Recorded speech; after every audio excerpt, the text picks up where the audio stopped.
What is up, guys? Welcome back to the channel. I've been waiting for this day for a very long time. It is time to get started on the 4-door build. So let's go check it out real quick. One thing I want to do before we bring it in the garage and start tearing it apart is wash it up. It's been sitting out here, like I said in the previous videos, it's been about 6 months. This thing's been sitting down here, hasn't moved. So let's get up to the house, we'll wash it up. The outside, I want to wash the engine bay as well. The interior really isn't that dirty, so I'm not gonna worry about that. But I want to get it cleaned up before we start tearing into it. So let's get to work.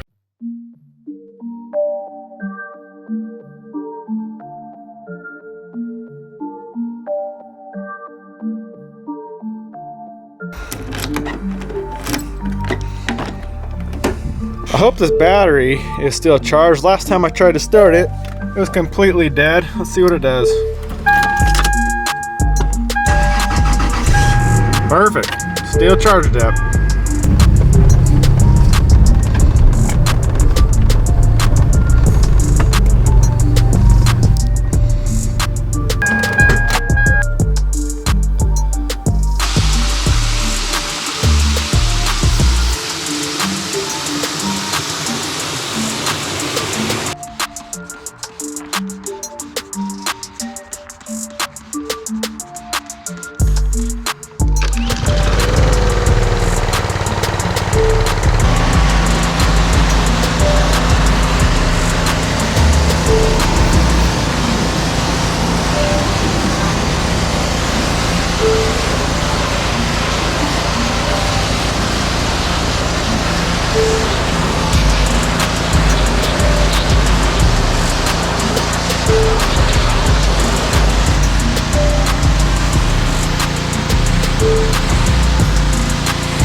All right, we got the truck cleaned up, got it in the shop. I want to clear something up really quick just to avoid any confusion. If you guys saw the previous videos, I recorded those videos about a month ago when I was waiting for some parts for the green truck and to finish up some other projects. So I didn't have the parts I needed. I had some free time. So I got started with all the front end stuff, painting, powder coating the spindles, tearing down that white Tacoma for the parts, and all that was done about a month ago. So if you see something weird in those videos, that is why. I think what I'm going to start with is getting the whole front end swapped over, get the diff mounted in, CV axles, spindles, all that good stuff, basically all the 4-wheel drive stuff. And I know I haven't told you guys yet, I am going to be doing a diesel in this truck. You guys know I don't like stock motors. We got to swap something in it. So I have a BHW we're going to swap into this. I have the whole car. I know you guys have seen it on the channel. It's sitting out back behind the shop, that silver Passat. That is a 05, I believe, Passat with a BHW. It's a TDI for those of you not familiar with the Volkswagens or the TDIs. It is a very good swap for these trucks.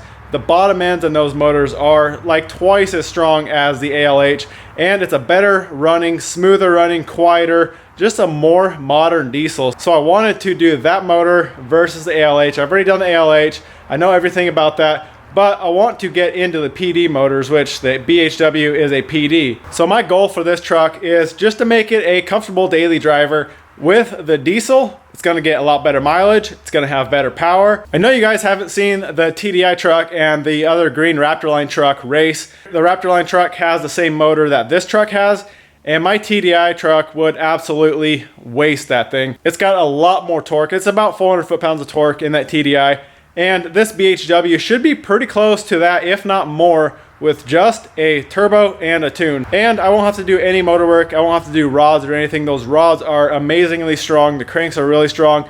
One of the best pistons that came in the TDIs from factory is the BHW pistons. So that's enough talking. Let's get to work. Like I said, we're gonna swap out the whole front end, so let's get after it.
All right, we got all these parts off that we needed to. We got spindles, upper control arms, ball joints, which do have a little bit of play in them. So glad I got new ball joints. We got brand new OEM ball joints. Like you guys have seen in the previous videos, we got the whole new spindle setup ready to go on. So what I think I'm gonna do now is, before I completely forget, and while the diff is out and there's so much room under here, I did buy a set of the bushings for the steering rack. So I'm going to swap those out, and then while I have this thing torn down pretty much all the way, I'm going to pull these control arms out, the lowers, and give those a quick paint job real quick, just because I'm already here. It's only a couple bolts holding them to the frame, and pull the sway bar and the strut off the bottom.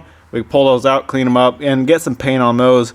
So what I'm going to start with is getting these bushings swapped out for that steering rack. I am going to be using the same Energy suspension polyurethane bushing kit that we did on the Prerunner. So this is it there. And I had a lot of comments on when I did the Prerunner that I didn't grease these. And for one, it doesn't come with any grease. And for two, I think a bushing like this, being there's nothing actually moving, like actually rotating on the bushing, say like a leaf spring, you kind of have the leaf spring bolt pivoting inside the bushing, and that can cause a squeak. But a bushing like this, where it's stationary on the truck, I don't think grease is necessary. And also, just to confirm, I did look in the instructions and they don't say anything about grease. So I'm not going to grease it. I don't think you need grease on these bushings. Like I said, something like a leaf spring, I definitely grease, or you will get squeaks out of these poly bushings.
All right, we got the lower control arms cleaned up, so let those dry up and we can get some paint on those. While I'm down this far, I pulled the shocks and springs out. When I said this frame had no rust, I guess I lied. There's a little bit of rust starting to come through right in here. Underneath, it really isn't too bad. I'll probably get under there later on one of these days and paint that, but for right now, I'm just gonna wire wheel the frame section right here in the wheel well, and then we'll take some of that rust encapsulator, spray that on the rusted areas, and then we'll just put some black chassis paint over the top of that.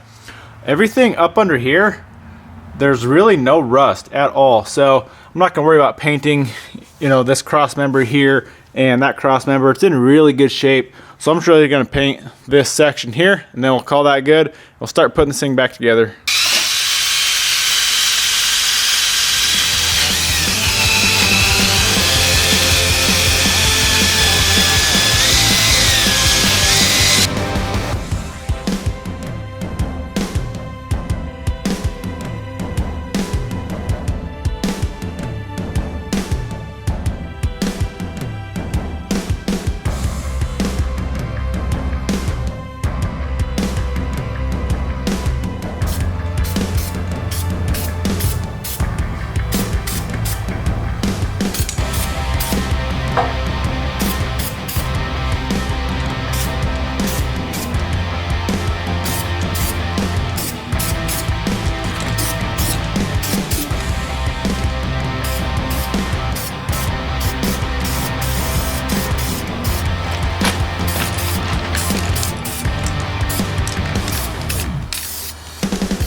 All right, we got the frame painted, so it turned out really good.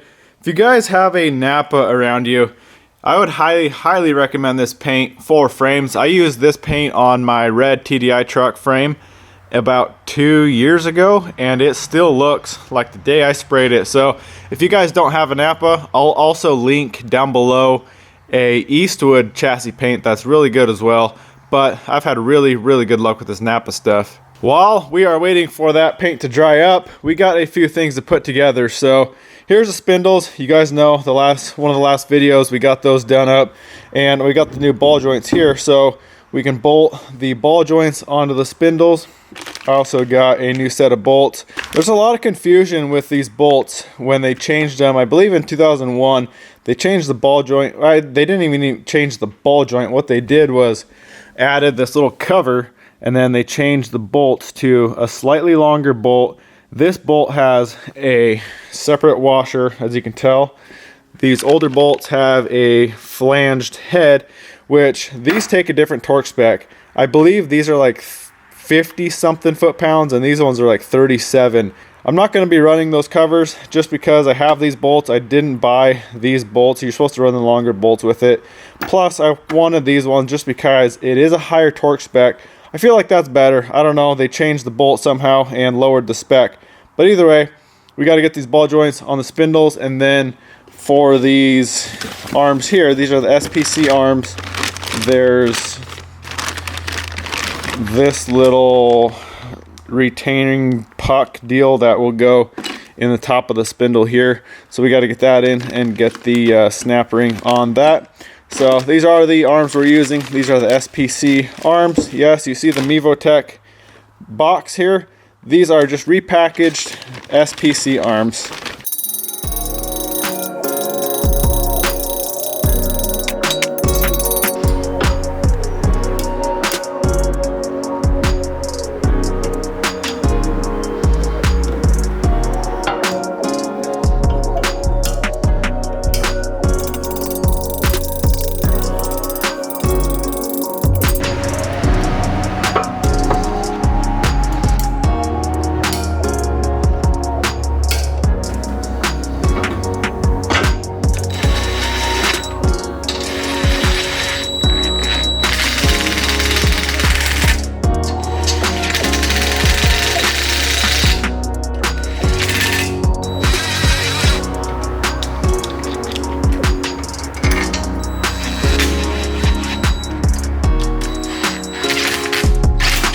All right, we got these together. So I checked the torque specs.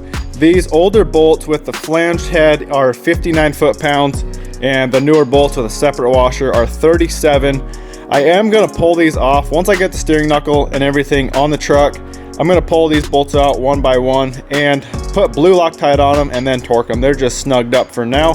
So you definitely don't wanna skip Loctite. These bolts have issues with backing out and braking if you're not torqued correctly. So make sure you torque these to the right spec and use blue Loctite, and you shouldn't have any issues.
All right, we got the control arms, the shocks, the rack all buttoned up. So now the next thing we got to do is get the front diff in, and then we can get the CV axles in, and then we'll put the spindles on.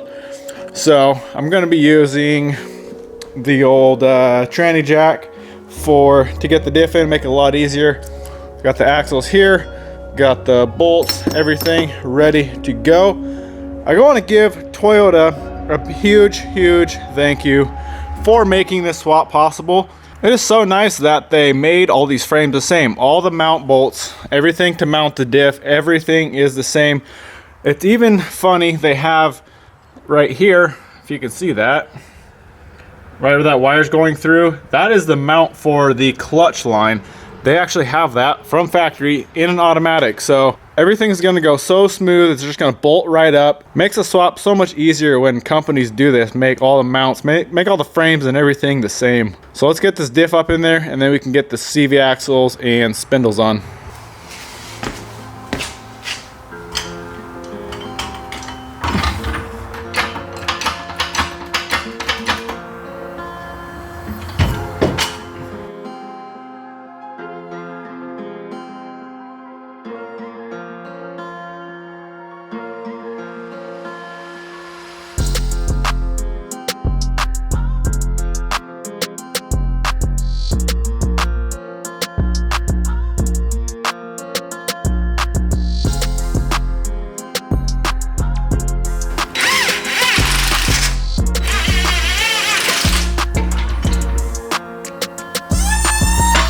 Just like that, guys, we got four-wheel drive.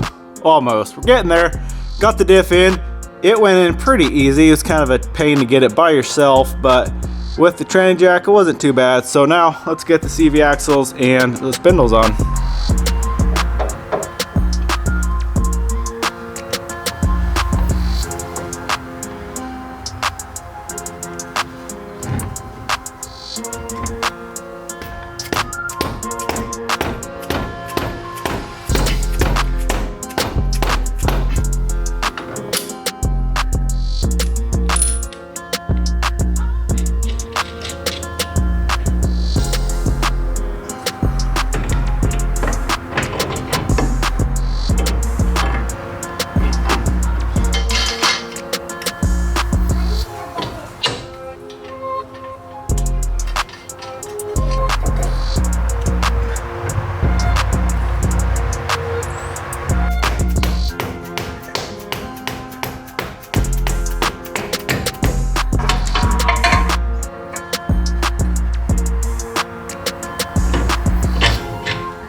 All right, we are all back together, looking good.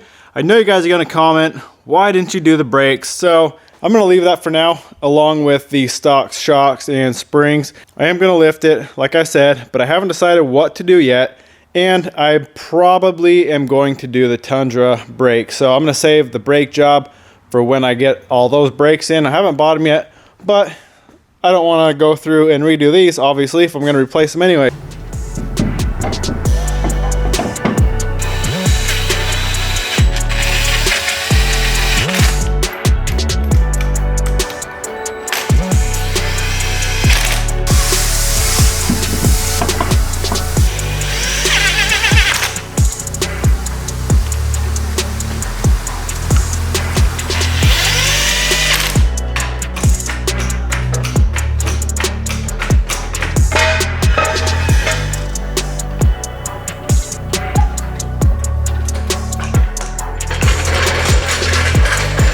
There it is, guys. We are back on all fours, looking good. So step one, four-wheel drive swap is done. Now we got to do tranny, we got to do clutch pedal. We have to drill holes in the firewall here for the master cylinder to go through. But I'm not sure what we're going to do next video. I might pull the motor in tranny and get it ready for the diesel. I may start working on some clutch stuff. I'm not really sure yet. I gotta kind of plan it out. We do have to get the car in here, get that motor pulled out, and I want to do a few things to that motor while it's out. Well, that's a wrap, guys. Front end is looking amazing, turned out really good. Super excited to get working on everything else and get this diesel swapped in here. I know it's gonna be a lot of work, but in the end, it's gonna be an amazing truck. Great power, great mileage, reliable, very reliable. Those TDIs are extremely reliable motors. So we'll get back out in the next video, figure out what we're gonna do, kind of a game plan for this build, for the swap and everything. So stay tuned for that. Really hope you guys enjoyed the video. Go smash that thumbs up button, comment, subscribe. We'll see you in the next one.